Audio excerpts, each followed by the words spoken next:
organise des forums, le Forum mondial Convergence, en France, et puis aussi à l'étranger depuis maintenant 2 ans. On était en Birmanie l'année dernière, en Tunisie cette année, à travailler avec la société civile pour décloisonner les secteurs. Et puis sur la route, devant nous, on a la Colombie dans quelques mois, et puis l'Asie centrale et les Philippines.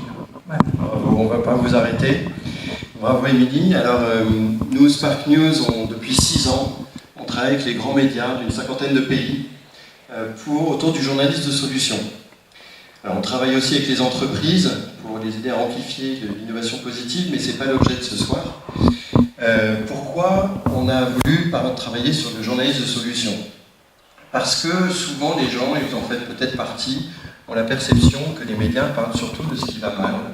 Il y a un sondage TNS avec la Croix qui dit que 60% des gens considèrent que les médias sont trop négatifs.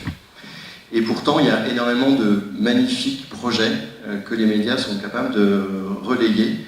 Et quand ils parlent des problèmes, c'est indispensable, ça permet de dénoncer, d'alerter les gens. Et quand ils parlent des solutions, ça permet aux gens de se dire, face à ce problème, on peut agir, chacun à son niveau. Juste un petit exemple d'un projet que j'aime beaucoup, qu'on aime beaucoup chez Spark News, c'est Discovering Hands. C'est l'histoire d'un gynécologue allemand qui est un spécialiste du cancer du sein et qui, par palpation mammaire, faisait des dépistages et il se rend compte qu'il est capable de détecter des tumeurs qui font minimum 1,5 cm. Et il se dit c'est pas possible parce que je renvoie des femmes chez elles en leur disant que tout va bien alors qu'en fait elles ont un cancer et des tumeurs plus petites. Il cherche une solution et un jour il se réveille en se disant mais en fait il y a des gens qui sont beaucoup plus doués que moi, qui ont un sens du toucher incroyable, ce sont les aveugles. Et donc il a décidé de créer un institut de formation pour les femmes aveugles qui, au bout de 6 mois de formation, détectent des tumeurs 2 fois plus petites. Donc non seulement ces femmes sauvent des vies, ça a un impact positif sur la sécurité sociale, ça coûte moins cher qu'un médecin, et en plus on leur trouve un job, non pas malgré leur handicap, mais grâce à leur handicap qui est en fait un super pouvoir. Voilà, et ce projet, ça fait partie des projets qu'on a médiatisés avec certaines opérations comme l'Impact Journalism Day, avec 50 grands journaux dans le monde entier. Et ce projet, par exemple, a été répliqué en Colombie et au Mexique grâce à cette médiatisation. Alors, on parlera plus tard, en fin de soirée, justement, de nos autres projets, mais effectivement, on travaille avec les médias économiques aussi, on a travaillé sur le sujet climat, sur les sujets santé, sur le Women Empowerment. Enfin voilà, on n'arrête pas l'équipe, qui est maintenant une équipe de 22 personnes, ceux qui nous connaissent depuis un moment voient que ça a pas mal grandi. Et voilà, alors Émilie, tu as eu des remarques pour cette soirée. Oui, on s'est vu au printemps avec Christian, l'équipe de Spark News, pour décider du thème de la soirée, de ce dont on allait discuter et de tout ce que vous allez voir ce soir. Et puis on a intitulé très simplement pour nous la soirée comment est-ce que les médias contribuent-ils à changer le monde? Et je ne me doutais pas que cet intitulé tout l'été ferait des petits buzz. On m'a rappelé forcément les fake news. Est-ce que c'est vraiment la responsabilité des médias de changer le monde? Comment les médias s'assurent de se contrôler et de ne pas aller trop loin dans leur rôle, etc. Donc on en a discuté la semaine dernière avec Christian en disant on a toutes ces questions-là qui ont été posées pendant tout l'été. On ne va pas les aborder ce soir, mais on les a bien notées et on y pensera pour les éditions prochaines. Voilà, on peut effectivement malheureusement pas tout traiter. Le thème de ce soir, c'est vraiment le journalisme de solution. Est-ce que tu peux nous annoncer le programme? Alors ce soir, on célèbre le journalisme de solution avec 3 zappings de journalistes de solution, de reportages engagés, ainsi que 3 témoignages de journalistes qui ont, à leur niveau, mis en place une vraie ligne éditoriale de journalisme de solution qui nous parleront de leurs problèmes, mais aussi des succès qu'ils ont eus. Voilà, donc pour lancer ce zapping, j'appelle celle qui, chez Spark News, est responsable de l'équipe média, qui coordonne une équipe de 4 personnes et qui travaille avec les médias de 50 pays, qui était productrice à la BBC. Je vous demande d'applaudir Audrey Jacquet.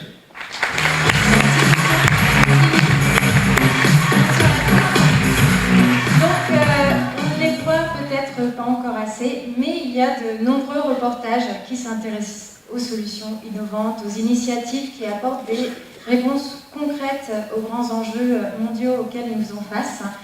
Donc ce soir, on vous propose d'en découvrir un échantillon à travers un zapping concocté par notre Florian Maison, caché là-bas. Un zapping forcément un peu arbitraire avec des reportages coupés. C'est le principe du zapping, mais qui vous donnera un aperçu du travail qui est déjà fait par de nombreuses rédactions à travers le monde. Manito Aubance. Et dans ce contexte de canicule et peut-être bien de réchauffement climatique, voici l'exemple d'un agriculteur qui produit ses légumes sans irrigation. Sa technique est simple. Il utilise ses propres semences qu'il a adaptées aux conditions locales. Je plante des plantes et après je m'en occupe plus. Les plantes, elles apprennent à résister soit à la sécheresse, aux excès d'eau, aux maladies. Tout ce qu'elles apprennent, elles le transmettent à leur descendance, c'est-à-dire aux semences. La plupart des gens, ce qu'ils font, c'est qu'ils arrosent sans arrêt comme ça à soif. Quand il y a une maladie, ils traitent. Donc les plantes n'apprennent jamais à résister à une maladie, ni à résister à la sécheresse. Parce qu'elle est agriculteur depuis toujours. Son but, tester, apprendre et... En lumière, ces initiatives qui tentent de répondre à des défis sociaux, environnementaux, et elles rencontrent un franc succès. On a donc invité ce soir pour venir nous éclairer, nous donner les clés de ce succès, la rédactrice en chef adjointe de BBC World Hacks. Je vous invite à applaudir Alison G.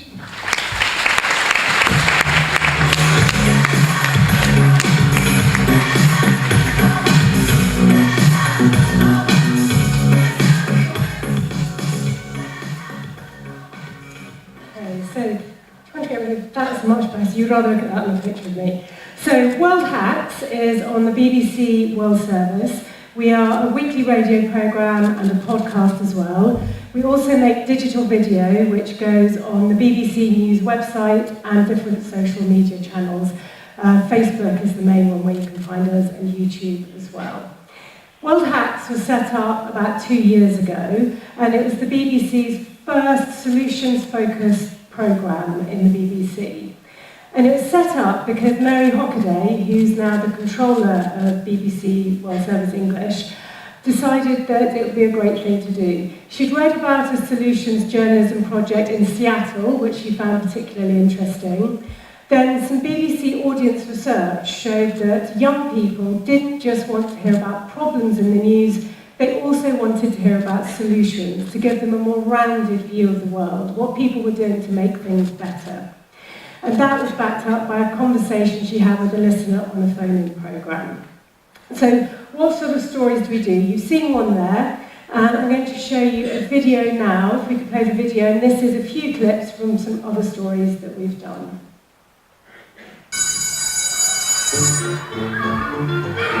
There's a surprisingly simple idea. We had programmes from the UK, from Greece and Kenya, so we will go anywhere in the world to find a story. Now, what I would say about those stories is they were really ethically clear, weren't they? They're nice stories, they make you feel good, don't they? You're helping children get fit and healthy, you're saving new mothers' lives. But we don't do feel-good journalism. What we're looking at is solutions. And there are solutions out there, things having an impact, that you might not like, that might make you feel uncomfortable or conflicted. And that's okay. So I'm going to show you another video, and this is 2 stories that we've covered, which have really divided opinion. Would you donate to homeless people by scanning them on your phone? Draw on and discuss. All of those are fine for us, so long as we're clear and transparent with our audience and we say exactly what the evidence is. They know how we're judging it and what it looks like. The other key thing with the BBC, we have BBC values which we always adhere to. We are always accurate, we're rigorous in our questioning, we're clearly independent and impartial in what we do. We look at all sides of a story. We don't just take the PR line. You know, we will talk to other experts in the field. For example, in the homeless story, we talk to other people who weren't in our programme or in our video to get their view on what's happening. Like I said, we make videos which tend to be short, although in the future we're going to try making a few longer ones. They tend to be about 3 minutes in length, and they will be on the BBC website and also on social media. So clearly they've got to grab your attention and be quite visual. Our radio programme is about 20 minutes long, and that's very similar to our podcast.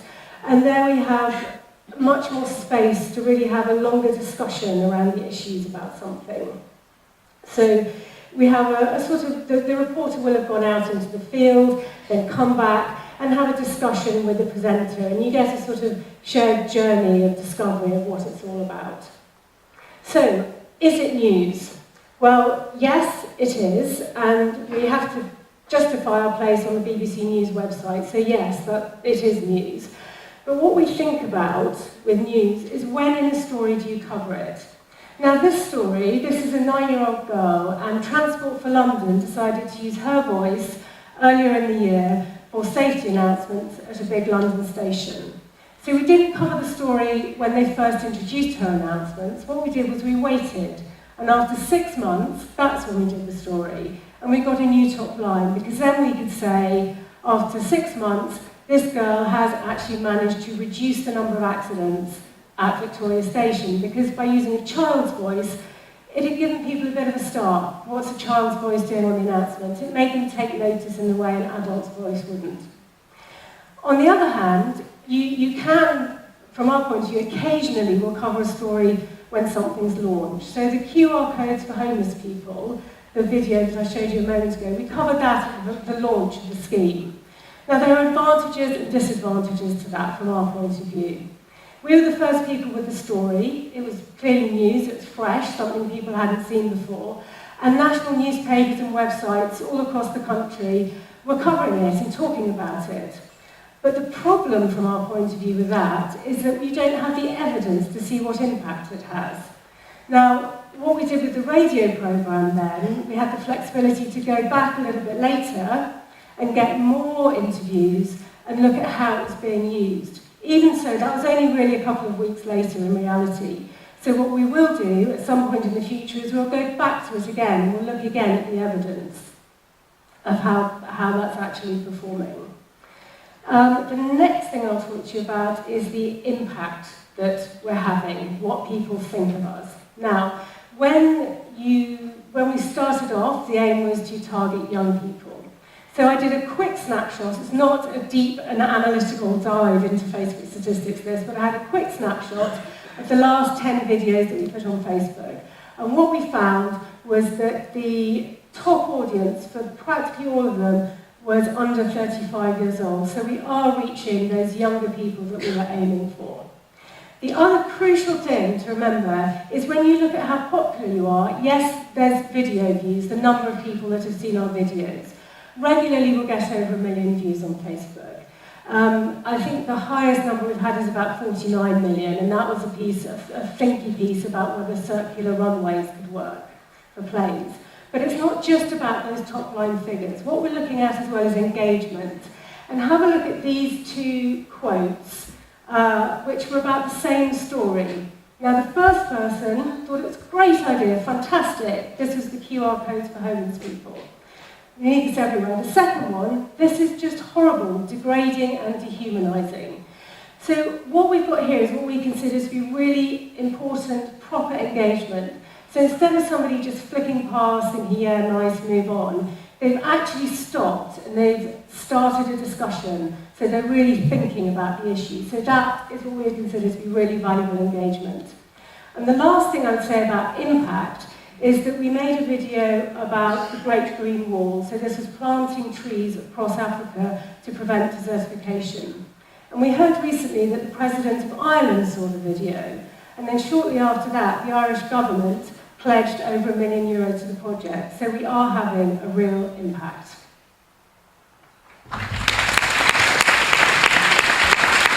Thank you very much. Alors on va le faire sous forme d'interview. Je me mets dans le rôle opposé. Elena, bienvenue. On travaille ensemble sur l'Impact Journalism Day, puisque le Corriere della Sera est partenaire de l'Impact Journalism Day de Spark News. Est-ce que tu peux nous en dire un peu plus sur le Corriere della Sera, et ensuite on parlera du projet en particulier? Merci. Le Corriere della Sera, c'est le premier journal italien, comme Christian a dit. Et ça a plus ou moins 2 millions de lecteurs en Italie. C'est publié à Milan, mais c'est diffusé partout en Italie. Et c'est un journal. Milan est considérée la capitale économique de l'Italie et aussi la capitale de l'économie solidaire. Mais en fait, jusqu'à l'année dernière, ce secteur n'avait pas de loi en Italie. C'est un journal centriste, pour le positionner aussi un peu. Alors, il y a un an, Corriere della Sera a lancé un programme incroyable, un projet incroyable, qui est un supplément qui s'appelle Buone Notizie. Mon italien n'est pas génial, mais je pense que vous avez compris, bonne nouvelle, qui paraît tous les mardis, encarté dans le journal.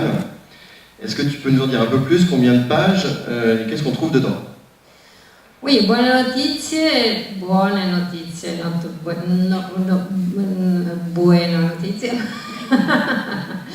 C'est un supplément hebdomadaire et à plus ou moins 30 ou 36 pages et on publie 4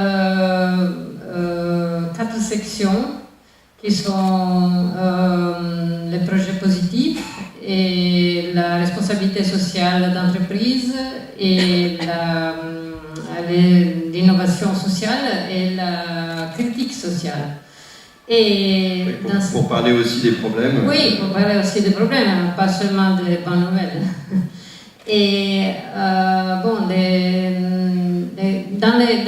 dans ces sections, on raconte surtout des projets de succès, des initiatives citoyennes dans différents domaines qui peuvent être la santé ou la culture ou l'intégration des migrants ou le sport, l'éducation, tous les différents domaines de ces initiatives. Alors, est-ce que tu peux nous donner 2 exemples?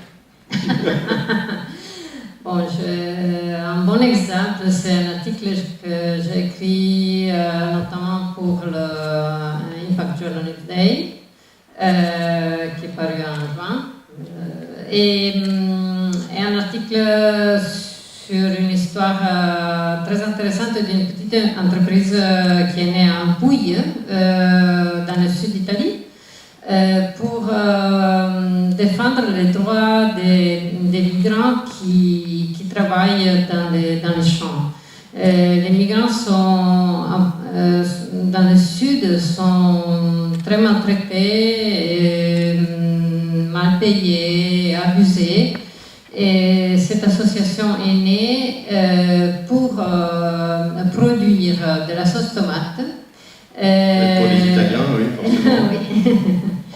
Et employant des migrants légalement et qui sont bien payés et qui sont bien traités et a eu pas mal de succès. Aussi grâce à cet article, parce que l'année dernière ils ont fait 20 000 bouteilles de sauce et cette année 3 fois plus. Et ils ont des clients à l'étranger maintenant. Et ils ont des commandes de l'Allemagne, de l'Autriche, de la France. Et en partie grâce au fait que l'article a été republié les autres journaux de l'Impact Journalism Day. Ils ont contacté. Dans les différents. Ils étaient aussi dans le Figaro et dans différents journaux en Europe. Merci. Alors, un autre exemple, tu peux nous raconter? Oui, un autre exemple, c'est, par exemple, j'ai écrit un article sur l'agriculture soutenable. Récemment, une start-up berlinoise qui a inventé un système très intéressant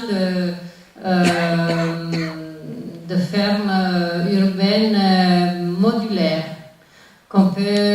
qu'on peut placer directement dans les supermarchés. Et il s'appelle InFarm. Et comme ça, les clients ils peuvent acheter des légumes qui poussent sur place. Et comme ça, ils coupent complètement tous les transports et la pollution des camions et tout ça. Et le gâchis, puisque les légumes ne pourrissent pas sur place. Oui, c'est ça. Oui, c'est ça. Et bon, InFarm a déjà une dizaine de modules dans les supermarchés berlinois et maintenant ils ont décidé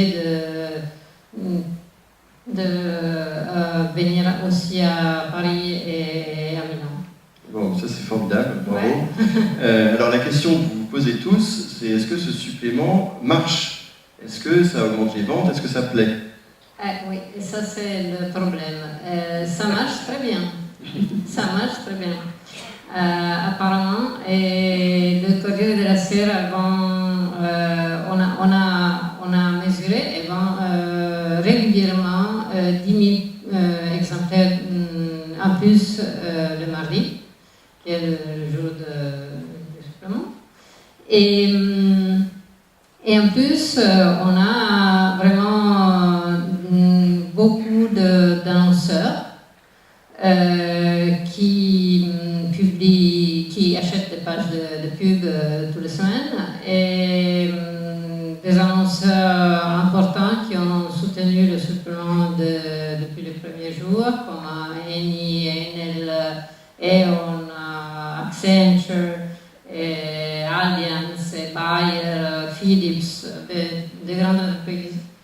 Et ça marche très bien. On a beaucoup de feedback des lecteurs et déjà on reçoit plus ou moins 200 à 300 emails par jour de projets, des gens qui proposent des projets nouveaux.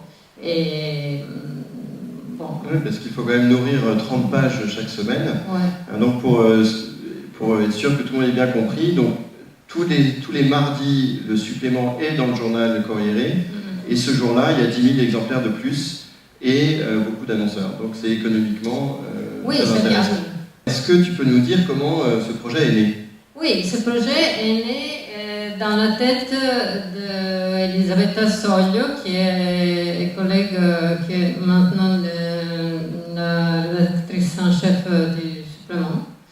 Et c'est une journaliste qui a travaillé pour les faits divers du Corriere della Sera à Milan et qui trouvait que les sujets sociaux étaient peu traités et vraiment délaissés du Corriere. Elle a tenté plusieurs fois de proposer ce type de supplément, mais elle n'a pas réussi à convaincre le rédacteur en chef du alors, journal. Comment ça s'est passé alors? Il s'est passé qu'il y a 2 ans, l'éditeur a changé. Elle allait voir directement l'éditeur. Le nouvel éditeur qui a une chaîne télé en Italie, il voulait développer quelque chose de nouveau, il voulait créer des nouvelles pages.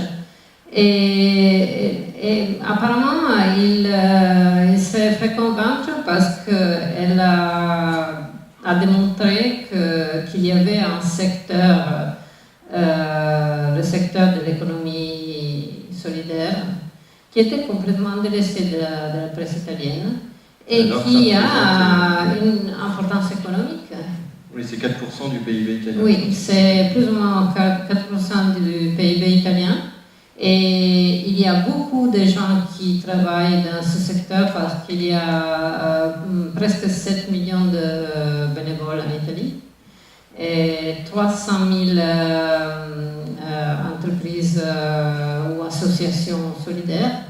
Alors c'était un secteur énorme, complètement délaissé. et ils sont convaincus. Donc comme quoi, parfois, c'est bien voilà, de s'adresser à une autre porte. Ouais. Alors, quelles ont été les difficultés pour elle, au-delà de convaincre l'éditeur? Ah oui, il y a toujours la même difficulté qu'on a vu aussi dans le workshop cet après-midi. Cet après-midi, oui.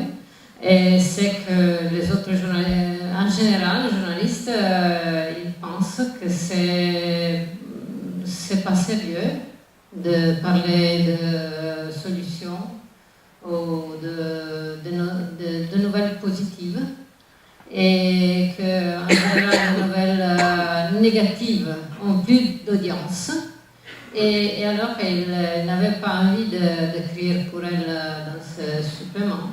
Mais après, on a vu que ça a eu du succès, et maintenant ça va mieux, mais il y a toujours de la résistance. Et notamment, tu me disais qu'au début, elle a eu du mal à trouver des journalistes dans la rédaction qui étaient prêts à rédiger. Et puis petit à petit, en fait, ils ont vu que c'était finalement sérieux, que c'était des sujets intéressants. Ouais. Et aujourd'hui, elle a plein de journalistes en rédaction. Oui, ça n'a pas de sens parce que, bon, il y a 7 millions de personnes qui travaillent dans ce domaine. C'est pas possible qu'ils font tous des bêtises, hein. Bah, souvent, on nous dit que les médias sont négatifs. Bah, apparemment, non. Il y a aussi dans les rédactions à l'origine du Corriere. Et c'est vraiment effectivement des idées reçues. Et c'est un des freins qu'on a vu d'ailleurs cet après-midi. L'idée reçue que ce sont des sujets qui seraient bisounours, qui ne seraient pas intéressants, pas sérieux, etc. Ouais. Alors juste pour terminer, est-ce que tu pourrais citer une des best practices, des choses qu'elle a faites et qui l'ont aidé à réussir son projet? Oui, à mon avis, une des choses qui a aidé, c'est qu'elle a créé un comité scientifique très précieux, qui est composé d'économistes, de chefs d'entreprise, de gens qui travaillent dans l'entreprise sociale et qui nous donnent des conseils sur des initiatives importantes. Et ils sont très centrales dans le journal. Très bien, merci beaucoup. Alors je propose que cette rédactrice en chef, qui a été une journaliste au début, donc appelle à journalistes qui ont envie de se lancer. C'était une, entre guillemets, journaliste du rang, en plus sur les faits divers. Et elle a réussi à monter son projet. Elle n'est pas là ce soir parce qu'il fête justement les 1 an de Corriere della Sera ce soir. Donc, je propose qu'on l'applaudisse. Elena aussi, qui est une grande contributrice. L'éditeur qui a dit oui. Voilà, donc s'il y a des éditeurs, écoutez vos journalistes, ils ont des formidables projets et vous allez doper vos ventes. Merci. Et donc, je lance le projet. Et se poser quand même pas mal de questions. Ils se demandaient si ça allait avec leur ligne éditoriale, si c'était suffisamment sérieux, s'ils allaient pouvoir s'en emparer. Et puis finalement, ils ont sauté le pas, ils ont participé et ils n'ont jamais eu de retour aussi positif, nous ont-ils dit après coup, de leurs spectateurs, après leur émission spéciale. Ils ont donc décidé de créer leur propre format solution.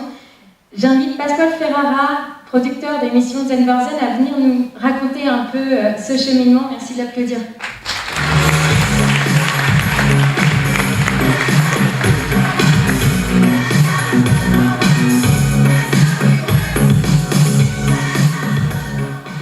Merci Audrey pour cette introduction.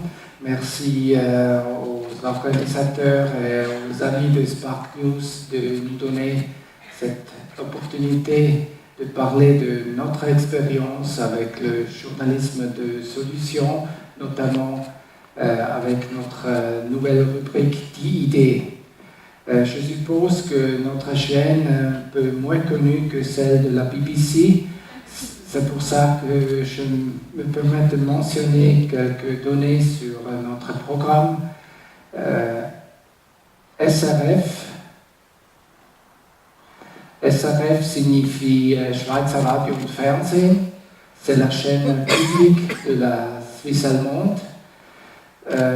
10 vor 10, c'est une émission d'actualité qui est diffusée chaque jour du lundi à vendredi, chaque jour à 21h50, d'où vient le nom 10 vor 10.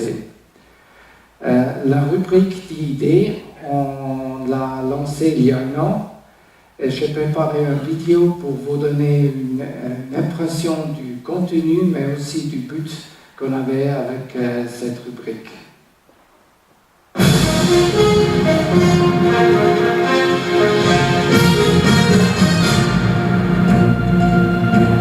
Jetzt wie immer zum Wochenschluss zu unserer Serie Die Idee. Wir kommen zu unserer Freitagsrubrik Die Idee. Freitag ist unser Ideentag, wo wir nicht bei Problemen und Krisen stehen bleiben, sondern Lösungen aufzeigen.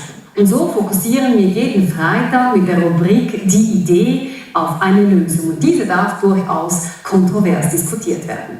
Dazu müssen wir natürlich wieder beim Problem beginnen. Heute geht es um die Gefahrenzone Fußgängerstreifen. Heute nun geht es um demenzkranke Menschen. Nous ne voulons pas présenter juste de good news, think pink.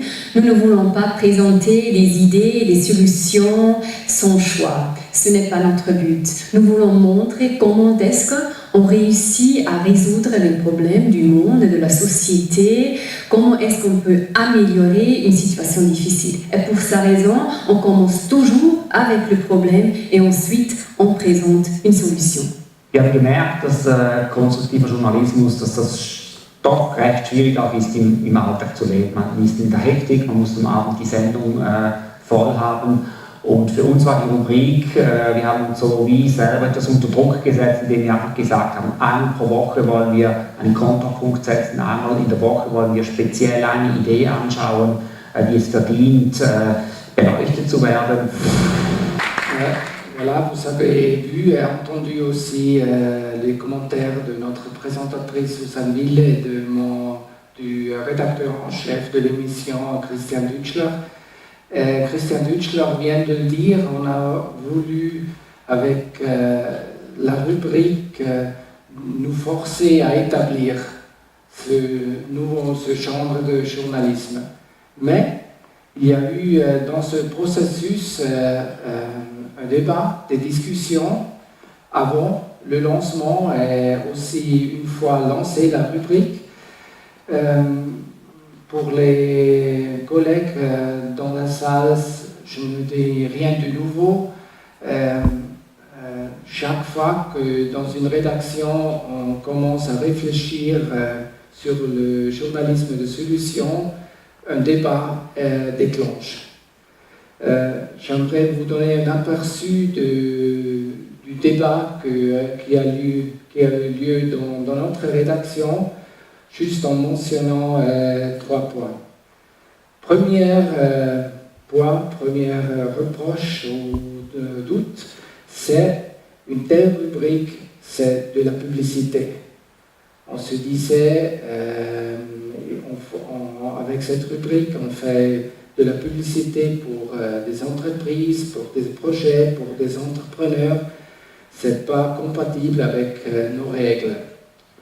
Deuxième doute, on est obligé, une fois qu'on a choisi un projet, une idée pour la rubrique, de parler que des aspects positifs. Et je vous assure que être positif pour beaucoup de mes collègues, c'est vraiment une chose terrible. Troisième point qu'on a discuté, c'est surtout un argument, disons, des promoteurs du journalisme de solution.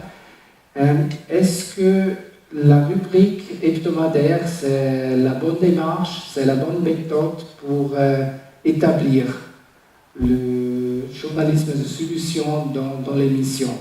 Est-ce qu'on ne risque pas, on se demandait, que la rubrique reste un alibi, qu'après on se limite dans cette rubrique au vendredi soir, dans un sujet par semaine, et pour le reste du programme, on ne cherche on ne change rien.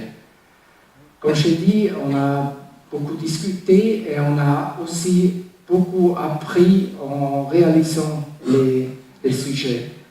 Et pour ainsi dire, on a trouvé des solutions. Prochaine slide. Voilà. Alors, premièrement, il faut critiquer et vérifier les idées. On vient de le dire ce soir plusieurs fois, le journalisme de solution reste du journalisme. Une fois qu'on a appris ça rend beaucoup plus facile pour nous d'aborder ce genre de journalisme. Et même, il faut dire que le public et aussi les protagonistes, les entrepreneurs qui se présentent dans la rubrique veulent une approche critique à leurs idées.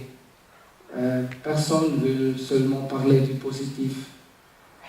Deuxième solution, deuxième réponse, c'est, j'ai écrit, pas avoir peur de la controverse.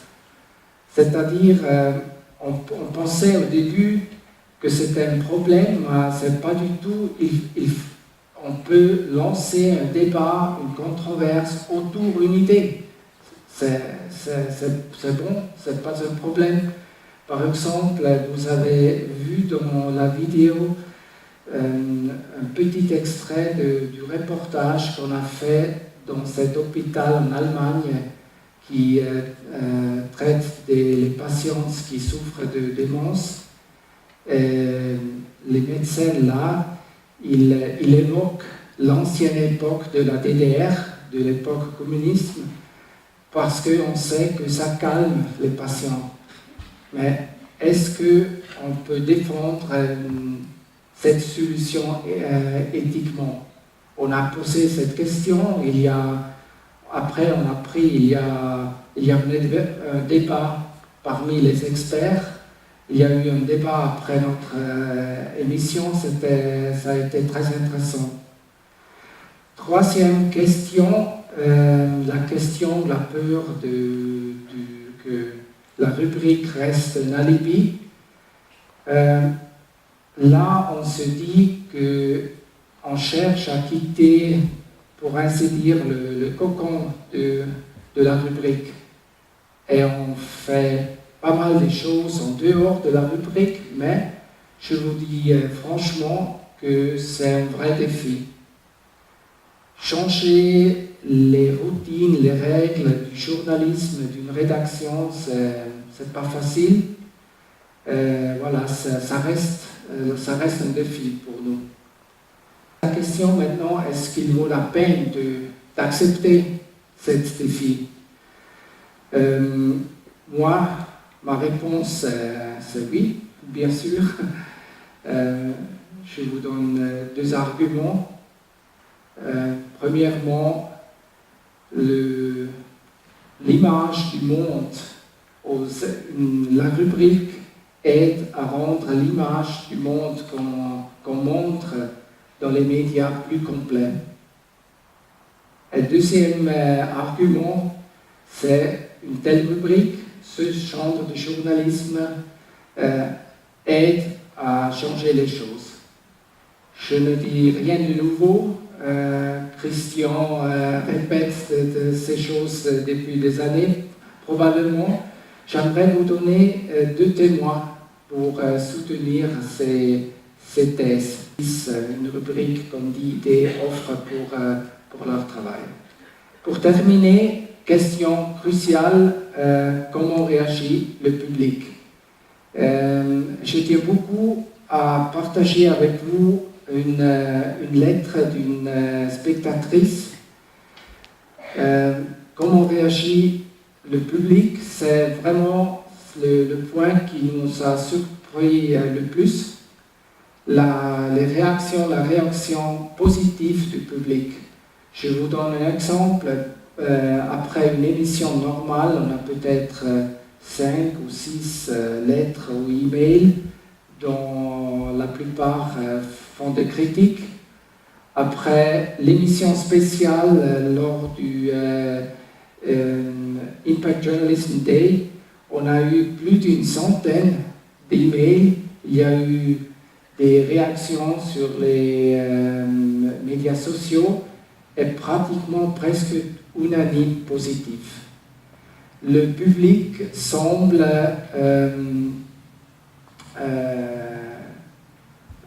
aimer ce genre de journalisme, mais surtout, ça m'a vraiment surpris, il a compris quel impact ce genre de journalisme peut avoir. Et je tiens beaucoup de partager avec vous pour terminer cette lettre d'une spectatrice d'un certain âge qui s'est adressée à nous en écrivant une lettre à la main. Je ne vais pas traduire toute la lettre. Elle nous dit, bien sûr, il y a des guerres, la faim, la violence et la misère. Il ne faut pas nier ces problèmes, mais, et maintenant je cite, mais toutes ces nouvelles peuvent aussi paralyser ou faire en sorte qu'on trouve des excuses pour agir. Il y a aussi des choses positives qui se passent chez nous et dans le monde entier. Il faut de plus en plus aussi parler de ces sujets exactement comme vous faites déjà dans toutes les vendredis soirs. Continuez, s'il vous plaît, ainsi. Voilà, mesdames et messieurs, chers collègues, je ne connais pas personnellement Madame Glaser, mais j'en suis sûr qu'elle n'a rien contre si je transmets cet appel à vous tous. Merci. Merci beaucoup. Merci Pascal. Merci beaucoup. C'est très émouvant pour nous parce que quand effectivement il y a 2 ans vous nous avez appelés en nous disant mais qu'ils puissent parler de journalistes de solutions, ceux qui le font déjà depuis très longtemps, ceux qui ont envie d'en faire plus. Et donc on a eu 50 journalistes qui sont venus travailler pendant 2 heures juste avant. Et en fait souvent le public nous dit mais pourquoi il n'y a pas plus de journalistes qui parlent de ces sujets? Je les invite à monter sur scène pour que vous voyez qu'il y en a qui parlent de ces sujets. Alors tous les journalistes qui ont envie de dire voilà, moi je fais partie des journalistes qui ont envie de traiter ces sujets plus souvent, que vous le fassiez déjà ou pas encore, je vous invite à monter sur scène pour qu'on puisse tout simplement vous remercier, vous applaudir. Voilà, alors venez, n'ayez pas peur, même ceux qui n'étaient pas à l'atelier. Voilà, venez. J'espère qu'il y en a plusieurs qui n'osent pas monter. Et voilà, ils sont beaucoup de rédactions. Il y en a sans doute d'autres qui sont là et qui ne sont pas cités sur l'écran. Il y en a beaucoup d'autres qui n'ont pas pu venir. Ça ne nous a pas échappé, c'est la rentrée des classes. Donc tous les journalistes qui ont des enfants qui vont à l'école n'ont pas pu venir. Mais voilà, je voulais simplement un petit échantillon. En tout cas, merci d'être venu travailler ce soir avec nous. Il y en a beaucoup qui sont déjà très engagés. J'ai envie de donner la parole à quelques-uns très rapidement et un peu les pionniers. Donc je vais d'abord m'adresser à Emmanuel Moreau. Non, c'est pas... parce qu'effectivement, il y a 18 ans, quand moi j'avais fait mon tour du monde des initiatives positives, ça a été le premier journaliste à en parler. Et depuis, on ne s'est pas quitté. Absolument, oui. Qu'est-ce que tu veux que je te dise? Quelque chose s'est passé dans l'atelier. Ah, ce qui s'est passé dans l'atelier. Ah, c'était très intéressant. Parce que moi, France Inter, donc c'est service public, et autour de la table, il y avait aussi des gens de la presse, mais qui n'étaient pas service public. Et je me suis aperçu que là, il y avait quelque chose qui changeait, c'est que les gens qui n'étaient pas du service public étaient tenus quand même par les annonceurs. Nous, j'avoue qu'on n'a pas ce souci-là. Mais j'ai trouvé que quand même les questionnements étaient un peu à l'identique, comment faire passer une idée. Et ce qui ressort, moi, avec ma toute petite expérience, c'est que en fait, la place maintenant des nouvelles positives a changé au sein d'un journal, dans un conducteur. Avant, c'était à la fin, la bonne nouvelle, vous voyez, pour rafraîchir un petit peu.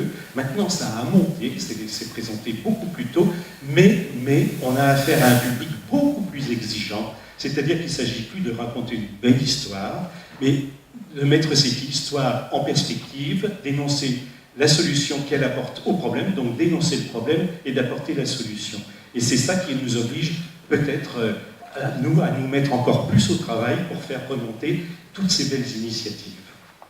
Merci Emmanuel. Alors je ne vais pas interviewer tout le monde, mais il y a aussi Sylvia qui a commencé il y a combien d'années à porter ce sujet et à en faire une émission. 5 ans, ça fait 5 ans. Chez LCI. Chez LCI, oui.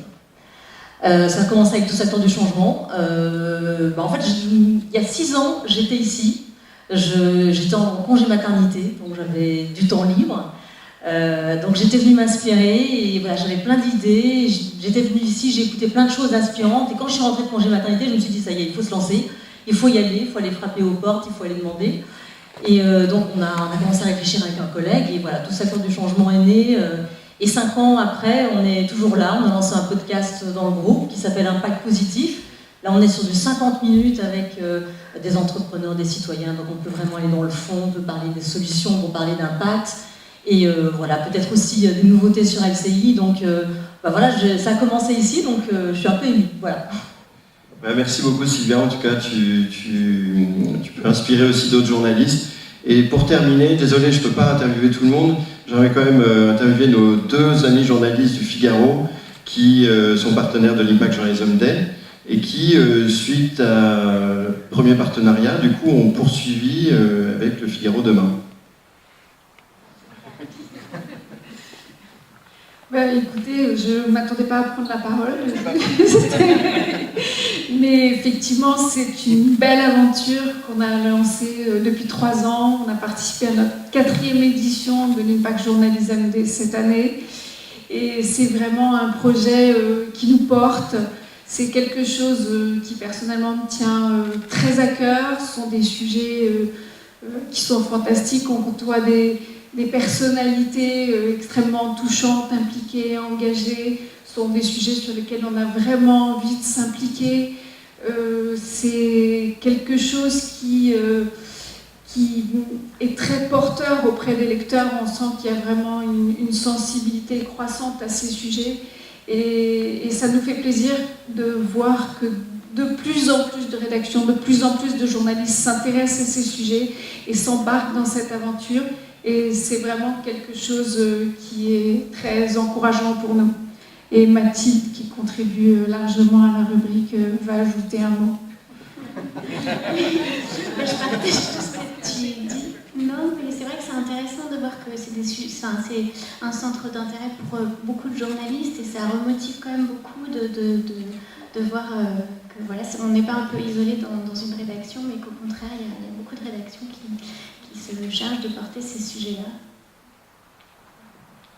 Très bien, merci Mathilde. Il y a aussi Amy qui nous accompagne depuis longtemps, qui est américaine, Nina qui travaille pour Solution Journalism Network, donc qui peut former les rédactions aux journalistes de solutions. Voilà. Et vous tous, désolé de ne pas tous vous donner la parole. En tout cas, merci d'avoir participé à cet atelier. J'espère que ça a créé des liens entre vous.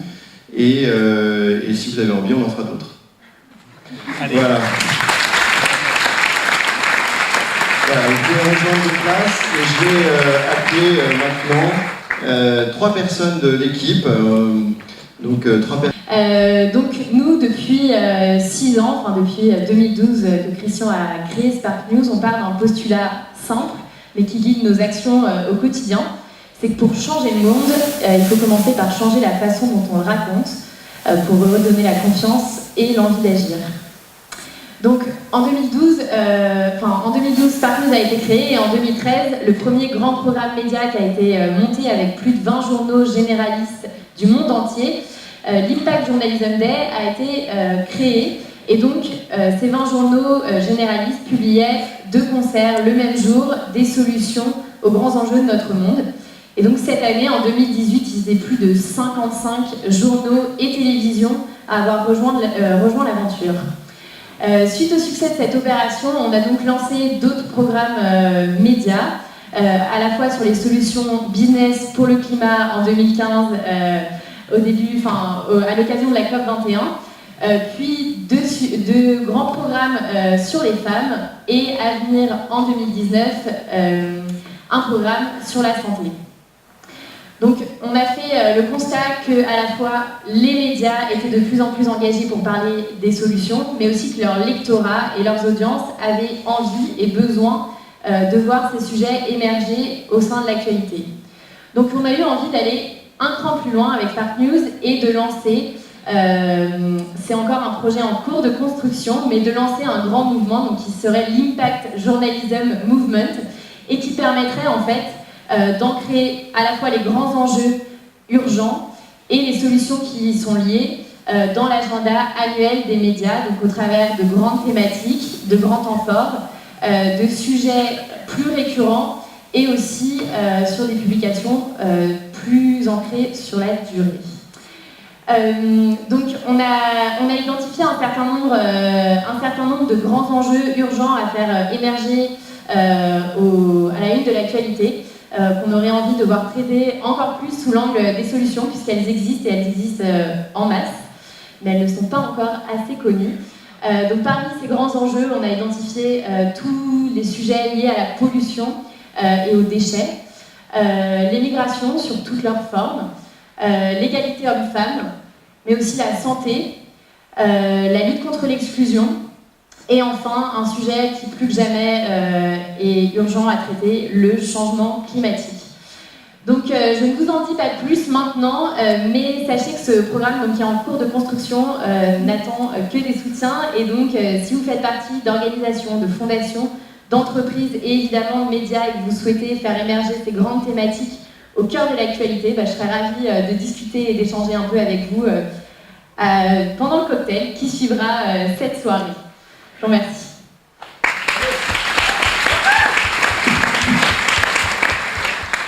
Merci. Pourquoi est-ce qu'on parle de climat et qu'on considère que montrer des solutions face au changement climatique c'est important? Tout simplement parce que c'est un enjeu qui conditionne les autres, qui conditionne une possibilité, une capacité de parler d'éducation, d'agir en faveur des femmes, de l'égalité homme-femme et de plein d'autres sujets. Je ne commente pas l'actualité, mais il y a un ministre démissionnaire qui en a parlé plein de fois, donc on est d'autant plus engagé dans cette voie-là avec Spark News. Ce temps climat chez Spark News, il va de septembre, donc de maintenant, la rentrée, jusqu'au mois de décembre, qui est le mois des COP. Vous avez certainement entendu parler de la COP 21, cette année c'est la COP 24, qui est la COP la plus importante depuis la COP 21. Ce temps climat, il s'appelle Solutions & Co, Solutions & Companies. Pourquoi? Parce qu'on s'adresse avant tout aux décideurs économiques. Parce qu'on pense qu'aujourd'hui, les citoyens ont compris qu'il fallait agir, mais que l'action des entreprises est encore un petit peu plus lente, des acteurs économiques plus lents, parce que c'est aussi les plus gros mammouths, entre guillemets, donc ça met plus de temps à bouger. Et donc il est temps de les accompagner, de les faire bouger un peu plus vite. Et donc l'objectif de ce temps climat, c'est d'accélérer la transition écologique du monde économique. Et pour ça, on a deux actions. Une première action qui est une grande opération de médias. On réunit 20 grands médias économiques. En France, c'est les Échos. Et dans les autres pays, c'est toujours le top numéro 1 de médias échos du pays. Donc c'est Financial Times, par exemple, au UK, Valor Económico au Brésil, New Business Line en Inde, China Business News en Chine. Et j'en passe, mais ils sont une vingtaine de grands médias économiques qui se sont alliés à nous pour faire parler de ces solutions en faveur du climat. Le thème de cette année, c'est le changement d'échelle, la massification, comment est-ce qu'on passe de petites solutions à des grandes solutions, à la massification de ces solutions pour accélérer la transition écologique, parce que le rythme auquel on est aujourd'hui n'est pas malheureusement suffisant, et pourtant on a des solutions technologiques et culturelles aujourd'hui à portée de main. Pour vous donner un petit exemple de projet qu'on met en avant dans le cadre de Solutions & Co, j'en ai mis 3 ici. Mud Jeans. Mud Jeans, c'est comment est-ce qu'on révolutionne l'industrie du textile pour éviter qu'il y ait un impact environnemental trop important.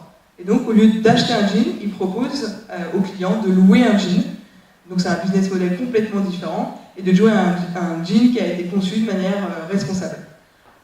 Autre projet qui n'a rien à voir sur les questions écologiques, on parle souvent d'énergie évidemment.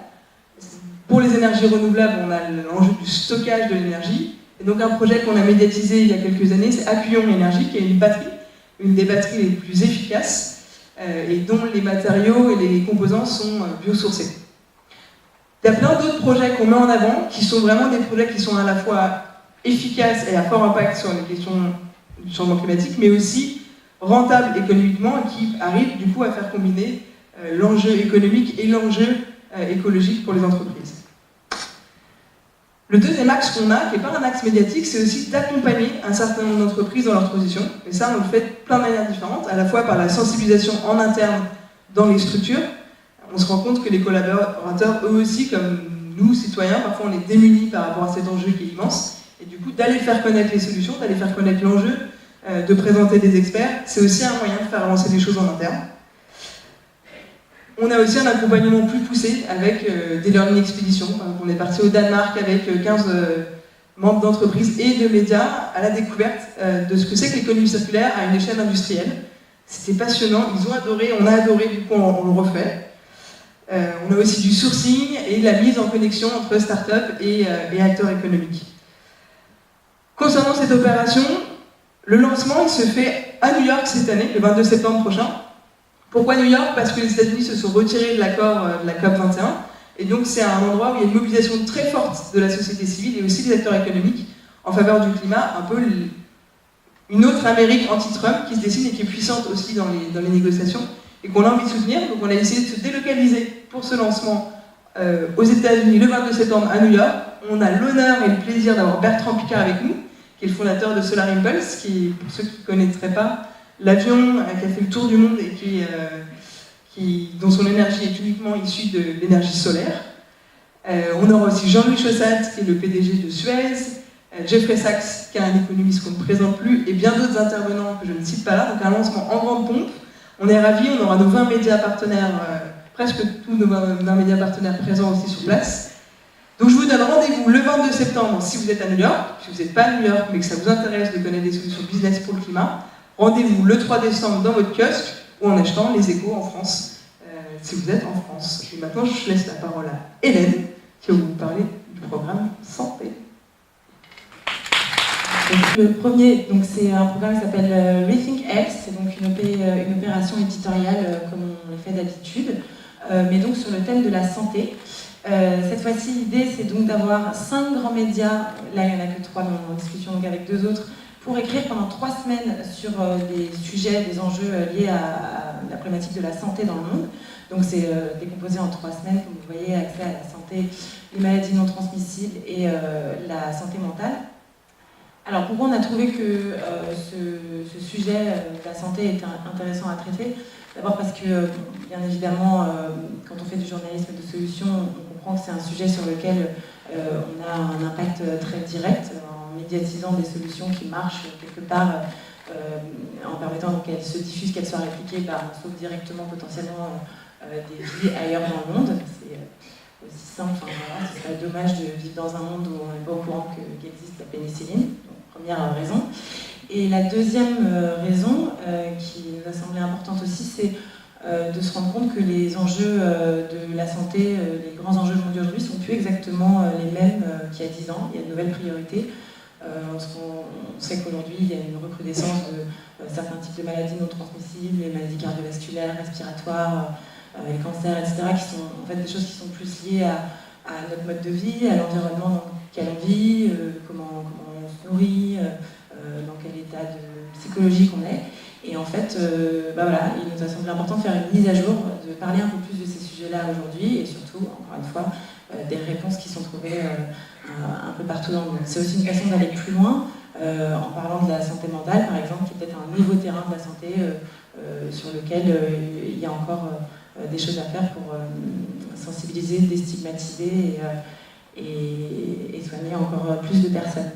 Donc je vais, pour que vous vous rendiez un peu compte de à quoi ressemble une opération médiatique comme on fait, donc pour ce genre d'opération, on propose aux médias à la fois d'écrire des articles macroéconomiques sur des sujets dans leur pays, et aussi donc des articles sur des solutions. Je vous donne 3 exemples de solutions qui pourraient être médiatisées dans ce programme. Le premier, c'est donc l'exemple d'un projet au Nigeria qui s'appelle Safe for Mom, qui est donc une application pour informer et aussi faire concrètement faciliter le suivi médical des femmes enceintes, puisqu'on se rend compte, c'est un fléau là-bas, les mortalités liées à des maladies liées à la grossesse et qui pourraient être évitées. Il y a une femme enceinte qui meurt toutes les 13 minutes de cause évitable. C'est un des pires pays pour ça. Donc voilà, une application pour un pays comme tous les autres où il y a une grande partie de la population qui souffre de maladies mentales, mais où c'est très peu. Alors non seulement c'est des personnes qui sont souvent pas bien prises en charge, mais aussi il y a vraiment particulièrement peu d'informations dans la société sur le sujet, ce qui conduit à faire que ces personnes soient très mises à l'écart, stigmatisées et avec des conséquences dramatiques puisque ces personnes s'isolent. On observe par exemple un taux de suicide très important chez les étudiants en Inde. Donc voilà, Minds Foundation, c'est une organisation qui va sur le terrain, petit pas par petit pas, dans les zones rurales en particulier, où c'est là qu'il y a le manque d'information est le plus criant. Donc faire de la pédagogie, identifier les personnes qui ont besoin de soins, les faire rentrer dans un système d'accès aux soins. Et troisième exemple, c'est Serum aux États-Unis. C'est là une organisation, une entreprise, je ne sais plus, qui s'attaque au problème du gaspillage des médicaments, qui est donc un problème, déjà parce que c'est une cause de pollution, de jeter les médicaments à la poubelle, mais aussi qui a un énorme manque à gagner pour plein de personnes, parce qu'en fait, il y a plein de personnes aux États-Unis qui n'ont pas les moyens de s'offrir les soins dont elles ont besoin, alors que ces médicaments sont ailleurs jetés.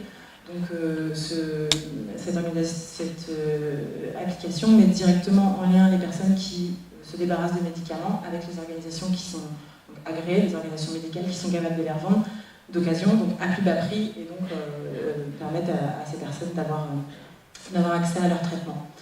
Voilà. Pour finir un peu là sur ces solutions, on est en train de construire l'opération, de récupérer les articles, et c'est assez intéressant de voir que sur ce sujet de l'innovation, des solutions dans la santé, on n'est pas toujours sur des espèces de potions magiques, miraculeuses, de nouveaux médicaments, mais là, sur ces sujets-là, on a remarqué beaucoup d'innovation dans l'approche, dans les méthodes qui sont utilisées, que ce soit pour analyser, comprendre, diagnostiquer les problèmes et les traiter, des approches beaucoup plus holistiques, qui vont chercher dans un mélange des médecines. Il y a déjà énormément de transmission de savoir qui se font. Et voilà, je ne spoil pas le reste du contenu, je vous laisse vous y intéresser et découvrir tout ça à partir de la mi-octobre, donc dans nos 5 grands médias partenaires, et en suivant les comptes Spark News pour trouver tout ça. C'est un projet qui naît du constat, on en a pas mal parlé ce soir, que c'est vraiment, on a l'impression qu'il y a quelque chose qui se passe, c'est le moment pour développer le journalisme de solution. Les médias sont de plus en plus convaincus, les plus grands médias qui ont la ressource pour se lancer tentent des choses, commencent à créer des sections, parce qu'ils voient que c'est publicité par leurs lecteurs, parce que ça leur permet de se différencier, parce que ça permet de rajeunir l'audience. Donc on sent qu'il y a une volonté, on est en contact directement avec nos médias, il y a une vraie volonté de le faire. On se dit que c'est intéressant aussi de voir qu'il y a un marché, il y a une opportunité économique pour le journalisme de solution, puisque les marques, elles aussi, souhaitent affiner la façon dont le contenu auquel elles s'associent en publicité, ou même elles souhaitent utiliser ce contenu solution pour nourrir leur communication en interne. Donc il y a un intérêt potentiellement économique, un marché à trouver. Spark News est bien placé pour essayer de faire ce lien, puisqu'on est au carrefour de ces deux mondes. Et voilà comment on compte s'y prendre. En fait, donc, pour nous, l'objectif est de faciliter. Donc d'abord, notre bénéficiaire, c'est les médias et la société, j'ai envie de dire, mais l'idée est donc de faciliter l'accès la possibilité de faire du journalisme de solution.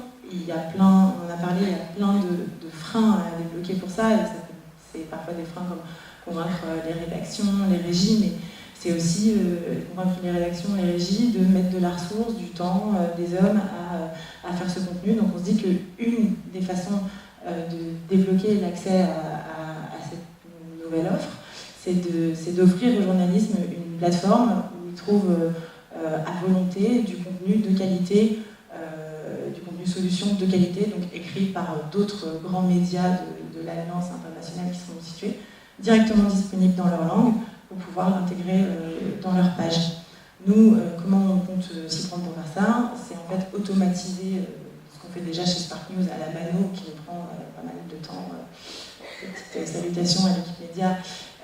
Et en fait, en utilisant des outils aujourd'hui de plus en plus accessibles, comme la reconnaissance sémantique, l'intelligence artificielle, pour aller sourcer tous ces contenus chez nos partenaires, ensuite les retraduire automatiquement, semi-automatiquement, bien sûr, dans un tel projet, il y a en fait pas mal d'étapes où on va faire intervenir des humains pour vérifier les sélections, garantir la qualité de ce qui est choisi, traduit. Et voilà, donc ça demande forcément une certaine exigence et un peu d'humain, mais voilà, on a estimé qu'avec un développement technologique comme ça, on pourrait déjà énormément réduire les coûts et surtout proposer beaucoup plus de volume et donc faciliter l'accès pour les médias à ce contenu. Derrière l'idée, c'est qu'il y ait un vrai modèle économique, que ce ne soit pas juste une bourse qui nous fasse financer un prototype, mais donc voilà, que les médias puissent monétiser ce contenu, que Spark News aussi le remonétise et partage les revenus. Voilà. Donc l'idée, c'est de donner un peu l'AFP des solutions et d'ouvrir la porte, on espère, vers cette Eldorado. C'est un peu court pour vous raconter un projet technique comme ça, donc je vous invite à venir me poser toutes vos questions tout à l'heure. Mais surtout, c'est un bon achievement. Bonsoir à tous. Tout d'abord, je voudrais dire que j'ai été enchantée par cette soirée. Waouh, il y a des super belles initiatives et il n'y a pas assez de monde qui le fait, qui est au courant. Donc ça montre déjà qu'il y a des choses qui bougent et qu'il nous faut amplifier encore plus la démultiplication, le partage de ces initiatives. Aujourd'hui, j'ai essayé pour chercher un certain nombre de résultats de baromètres que l'ADEME c'est l'Agence de l'environnement et de la maîtrise de l'énergie, pour ceux qui ne la connaissent pas, c'est possible. En gros, on accompagne les acteurs, c'est-à-dire les entreprises, les collectivités, l'État, le grand public, à mettre en œuvre leur démarche de développement durable. En gros, c'est l'Agence des transitions. Et donc, dans tous nos baromètres que l'on peut mettre en place, on a vu que les Français n'avaient jamais été aussi nombreux à redouter les effets du changement climatique. Depuis une vingtaine d'années que l'on fait ces baromètres, on se rend compte qu'aujourd'hui, eh bien, on est en gros à 70% de gens qui nous disent que les conditions de vie en France vont devenir extrêmement pénibles à cause des dérèglements climatiques. Confère ce qui s'est passé cet été, c'était pas très difficile à voir. Et cette inquiétude s'accompagne aussi d'une inquiétude sur la façon dont on traite le sujet dans les médias. Ils nous déclarent que pour 43% d'entre eux, on a aujourd'hui un sous-traitement de l'information sur le développement durable, sur le changement climatique. Ils sont à peu près la même proportion à dire que c'est suffisant et 13% à dire que de toute façon on en parle trop. Moi j'aimerais qu'on s'attarde sur ces 43% qui aujourd'hui disent « mais j'ai envie d'en savoir plus ». D'autre part, ce que je trouve assez intéressant, c'est que si les Français sont inquiets, ils ne sont pas pour autant fatalistes, inconséquents ou autres, etc. Et savent au fond d'eux-mêmes, même si c'est plus difficile à mettre en œuvre, qu'il va nous falloir modifier nos modes de vie pour limiter l'augmentation des gaz à effet de serre. Tout le monde est prêt à l'accepter, les citoyens sont prêts à l'accepter, mais ils disent à une seule condition, c'est que je ne sois pas tout seul à faire. Je suis prête. Mais j'aimerais pouvoir être encouragée, pouvoir savoir comment agir. Alors je fais comment? Il y a des choses qui bougent autour de moi? Ben oui, il y a des choses qui bougent. Et grâce à vous, on est aujourd'hui plus au courant. On partage de plus en plus. L'une des idées qu'on développe à l'ADEME, bon, alors on n'est pas les seuls, hein, bien sûr, ce sont tous les échanges de ce soir qui l'ont démontré, c'est qu'il faut qu'on sorte d'une communication qui est très descendante pour passer à une communication par l'exemple. Avec des solutions qui sont issues du terrain, des solutions qui sont proches de chez soi et auxquelles on peut s'identifier. Pourquoi? Parce que c'est opérationnel, ça encourage le passage à l'action. Et donc pour faire entrer les citoyens dans cette fameuse phase de transition, il nous faut absolument mettre l'accent sur les solutions qui existent. Je l'ai dit, vous l'avez tous dit, j'ai été extrêmement impressionnée. Aujourd'hui, on a vu qu'il y avait beaucoup d'initiatives qui se passaient au travers le monde. Mais aujourd'hui, ces initiatives, elles sont portées par des acteurs extrêmement variés. On a des acteurs de l'ESS, on a des acteurs économiques traditionnels, on a des pouvoirs publics, on a des entreprises, on a aussi des citoyens. Le monde est en train de bouger. Et donc on a l'impression qu'on commence un petit peu à entrer progressivement dans l'ère de la systématisation et de la massification de ces démarches.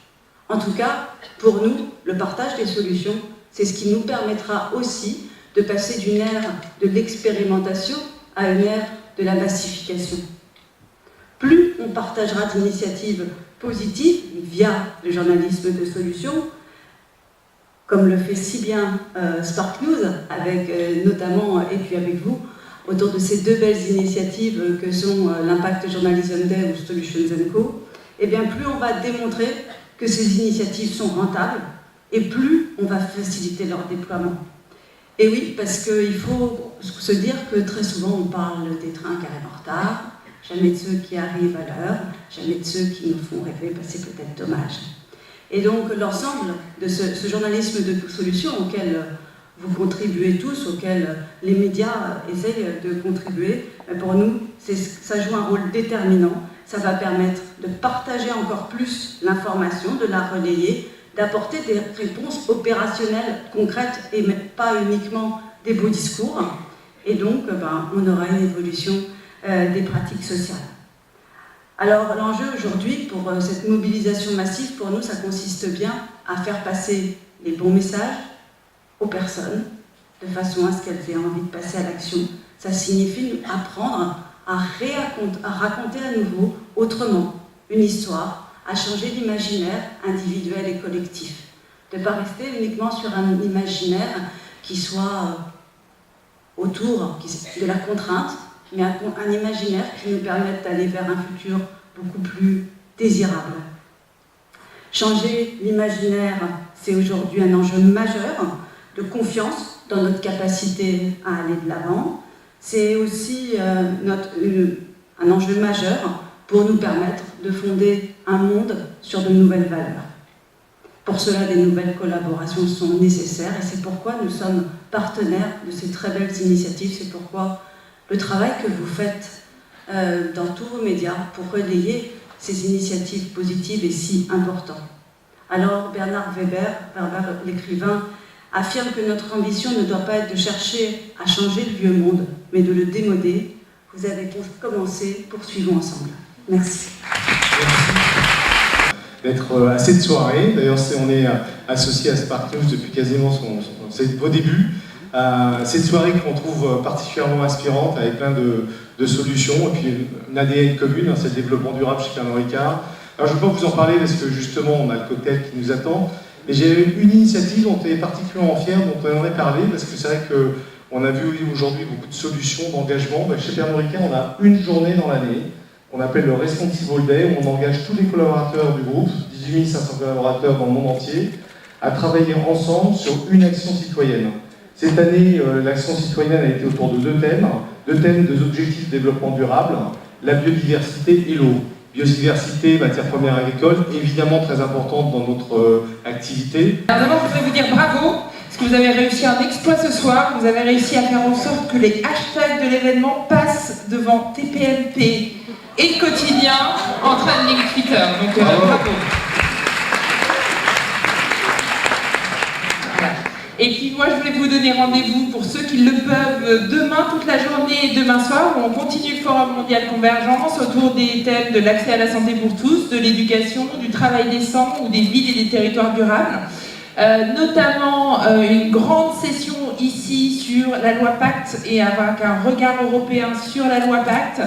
Une réflexion sur comment est-ce qu'on met fin à la finance à deux vitesses, la finance responsable et puis l'autre finance, et comment est-ce qu'on réunit ces mondes. Et puis demain soir, au même endroit, une soirée autour de la jeunesse engagée avec plein d'entrepreneurs sociaux qui viennent de partout dans le monde, de jeunes engagés. Et puis demain, toute la journée, notre fil rouge sera Mohamed Younous, qui est prix Nobel de la paix et fondateur de la Grameen Bank. Donc je vous donne rendez-vous demain, j'espère vous voir nombreux.